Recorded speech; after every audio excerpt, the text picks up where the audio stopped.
going to outline my philosophy of art. Today is today's July 1st. It's the first day of the second decan of Cancer.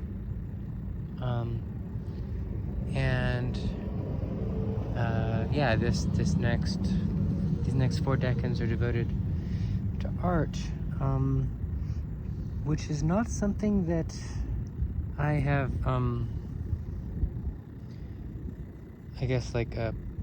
published, posted as much of a theory on as some other topics, like God. So I'll dive right in.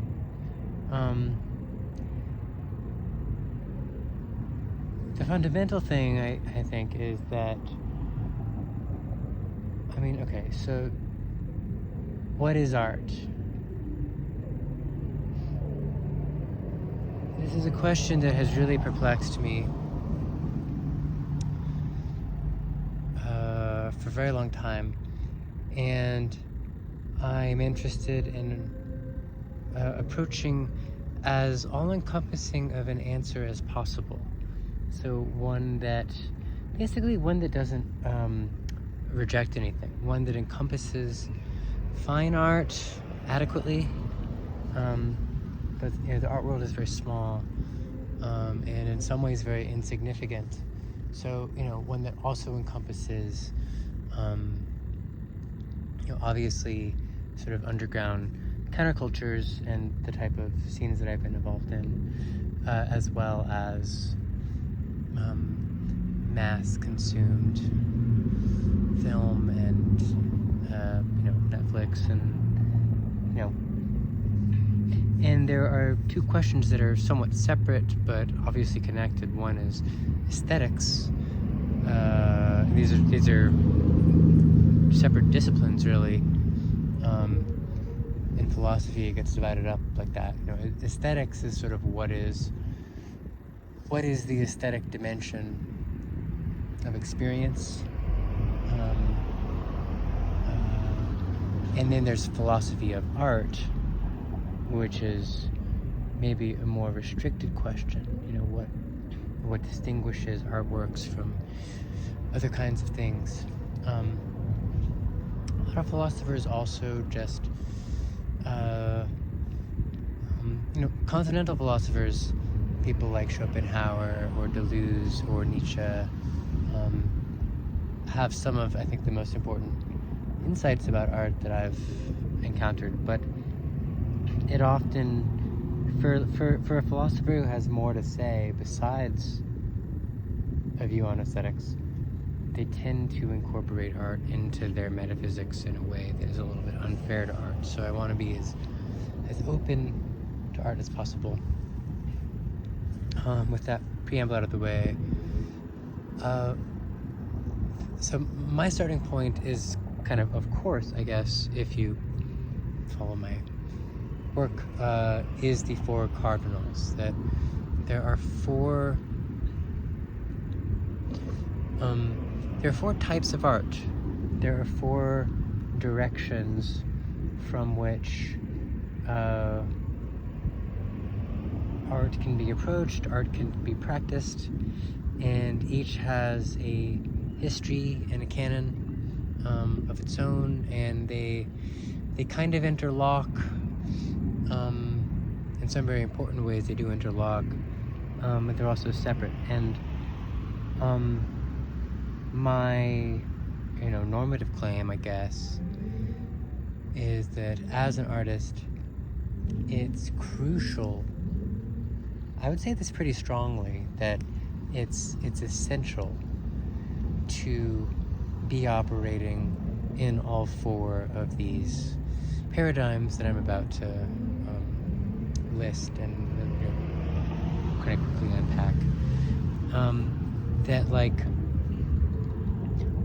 And almost everyone, really almost everybody, except for maybe me, there are a couple of other figures that don't. One of whom is Christ, which I will talk more about. sorry, I kind of didn't finish the original thought, or I got sidetracked by a parenthesis. The accepting a limitation around what art is very dangerous. It turns art into ideology. So I would say art is kind of doomed to be unfree and perhaps dangerous, or not really dangerous, but inhibiting if all four of these concerns aren't addressed in some way. So, the general thing I'll say is that I kind of define these in terms of like the relationship between art and society. Or, I guess really the best way to put it is the relationship between art and the idea of a church, to maybe make it more consistent with the aesthetics that I have been kind of projecting for a while. That in civilization, churches appear, and they are established, and then there's a period of time where they flourish because they serve a community, and then there's a period of time where they stagnate or become oppressive, and a temple needs to be destroyed so a new temple can be built. Churches work like that, and basically the four types of art, I would say, are four relationships between the sort of art spirit of vitality and a society, depending on sort of what church stage the society is at. And I'll start with the type of art that I associate with ascesis, which is basically religious art. This form, like each of them, has an implicit metaphysics that it takes for granted. And so, with the religious form of art, in short, the assumption is that the soul is immortal. That there will be an afterlife, perhaps that we have lived before. And the function of art is basically to awaken the viewer or practitioner or whatever to the realization that their immediate life, their current kind of ordinary concerns and desires will not bring them fulfillment really, and are not so important, and that their true nature is something that is invisible to them until the art kind of catalyzes this epiphany. And there are obvious religious forms of this in Christian iconography and painting, and of course there's so much iconography and religious visual art in Buddhism and in Vedic traditions, and sacred texts, you could argue, are artworks of this kind, like the Bible and the Upanishads. I accept that as long as that doesn't limit it. They're not mere art. I think that they are divinely inspired. But they use the power of poetry or the power of visual representation or sound or whatever in an artistic way to catalyze this awareness. So this is one of the two old versions of what art is. It's very ancient. The second horizon of art, or cardinal, I identify with catharsis, which has more to do with representation and craftsmanship. And this is somewhat more of a modernist and rationalist enterprise. The classical eras in art tend to be of this type. And basically, like Michelangelo and Leonardo make art in this way. So some of it is exactly what you might think, like literally representing the world in a sort of effective and powerful sort of mimetic way as possible. But it can also, it's not necessarily just visual, and it's not necessarily so much about like accuracy in the sense of like meticulousness, because like the Aristotelian catharsis, or the sort of like the representation of something kind of nonsensical and crazy and difficult, or perhaps just one's own inner world, in a novel or something like that, is also catharsis. There's cathartic poetry, art that it feels very true, but it's the implicit metaphysics is not really immortality. There's a valuation of the flourishing of the human spirit, and the idea is that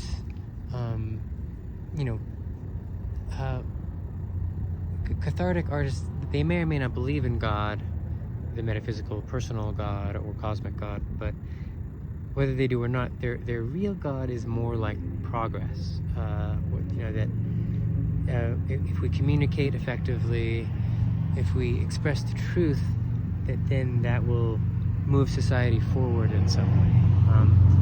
And that implicit, there's in addition to an implicit metaphysical horizon, there's also an implicit normative horizon in each regime of art. And so this one, the God is progress, and the God is collective understanding and cooperation and harmony at that surface level. And this is a bit more modern of a form. I think Greek tragedy counts, but it's really kind of post 1500s, and it is connected to commerce as well. This is not always, but archetypally, this is art that you sell to a consumer who is sort of paying for an experience of some kind. And there's a public, there's a canon, there are critics who have power, there are institutions, that aren't just, for religious art, the patron is maybe the church, and there's less freedom in what you can make, and so it's really more modern. So then we pass to fervor, and this is even more modern, and it is in some ways a reaction against the representational art of fervor, of catharsis rather, sorry. And this is art that is challenging. So, avant-garde art, romanticism at first, counterculture.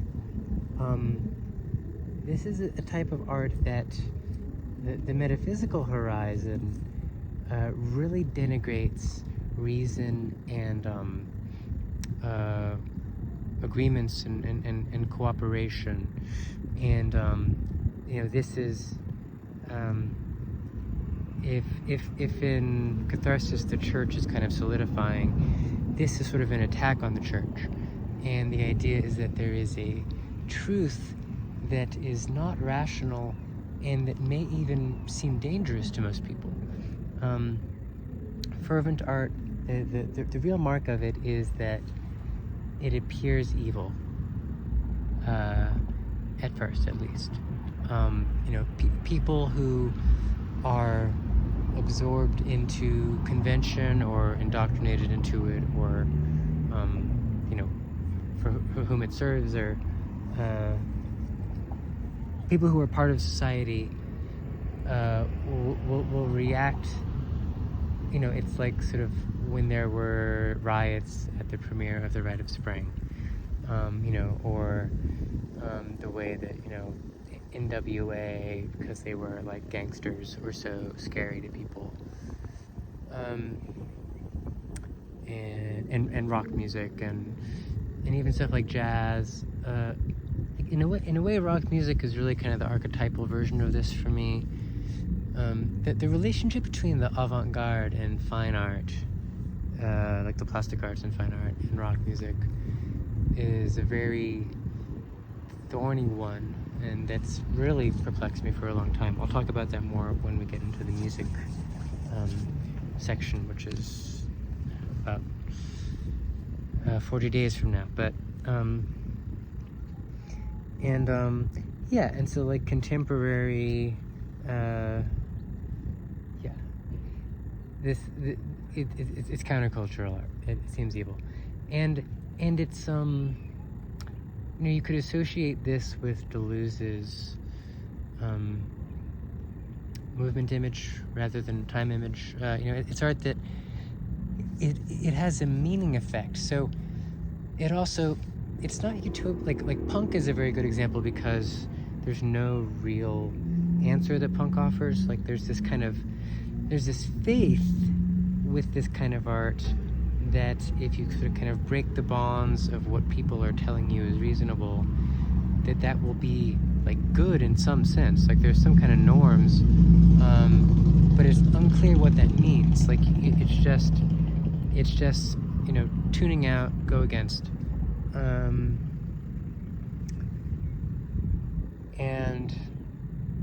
then the effect that it has is less. You know, it's more. It really affects the emotions more. It affects.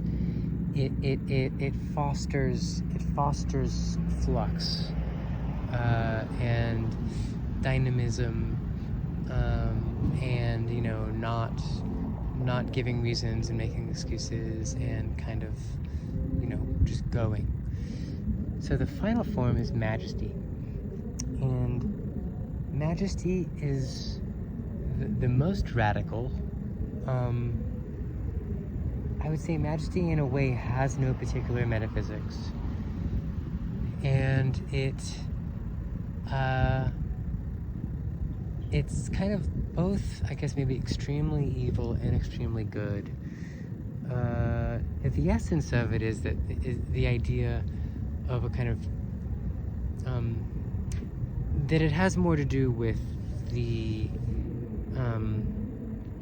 maintenance of the social bond, as kind of like actually creating a structure, starting a new church, being a prophet with a vision that people may react extremely strongly against. You know, this is the one that like people can get killed for, you know, or it's revolutionary, and you know, it's a real threat to the social order, good or bad. And you know, and I think there are versions of this that I would think are good, and versions of it that I think are bad. You know, in some ways,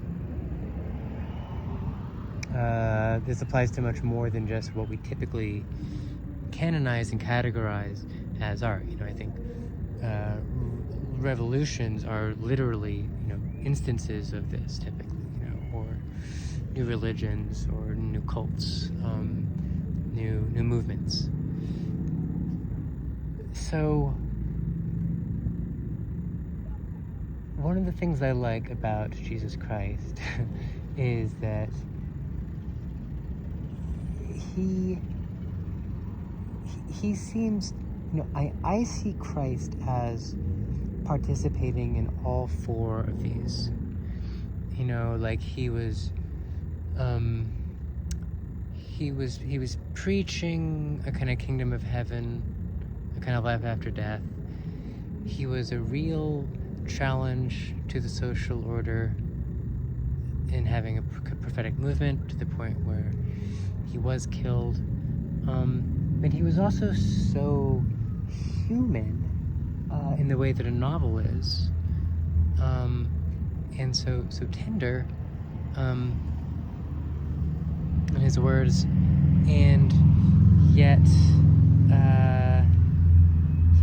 also really disrespectful to the social order, and like kind of like sexy in this way,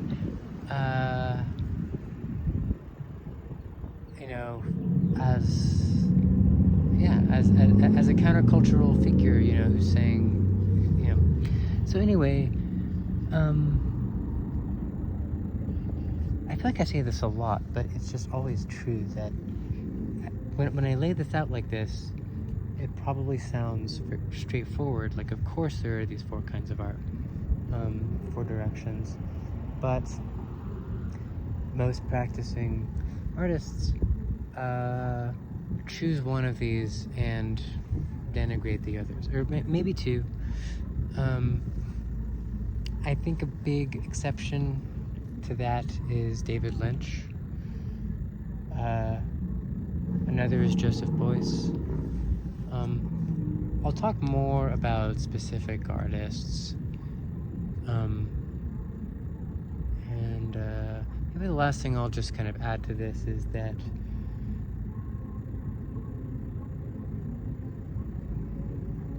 I associate each of these also with, I mentioned them each kind of relating to like a type of society, not just a sort of a church stage, but also to a technological stage. And so I think that the heyday of classical art, cathartic art, corresponds to the scientific revolution and kind of early industrial production.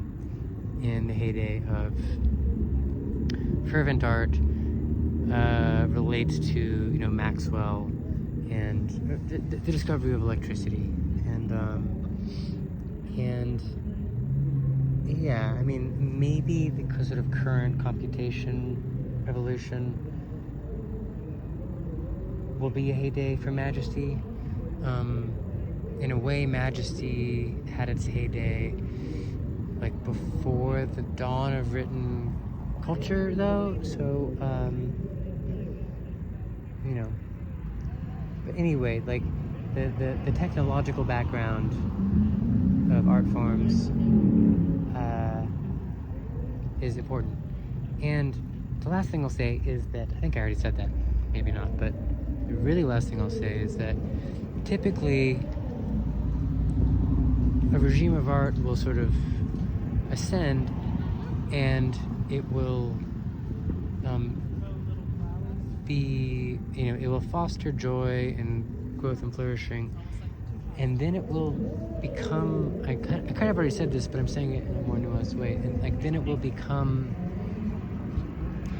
kind of be hijacked, so that instead of fostering flourishing and the kind of increasing of the artwork, basically, it will be used surreptitiously to sustain outmoded power structures. And in a lot of ways, I would say that is what is happening currently with fervent art, which totally dominates the art world. You can't make fine art without it sort of officially being that kind of art, without having some kind of commentary meaning. As well as the classical style of art, which kind of is ideological, or transmits ideology through films and TV, and just distracts people from their kind of true creative potential and from God. So, something to keep in mind. Bye.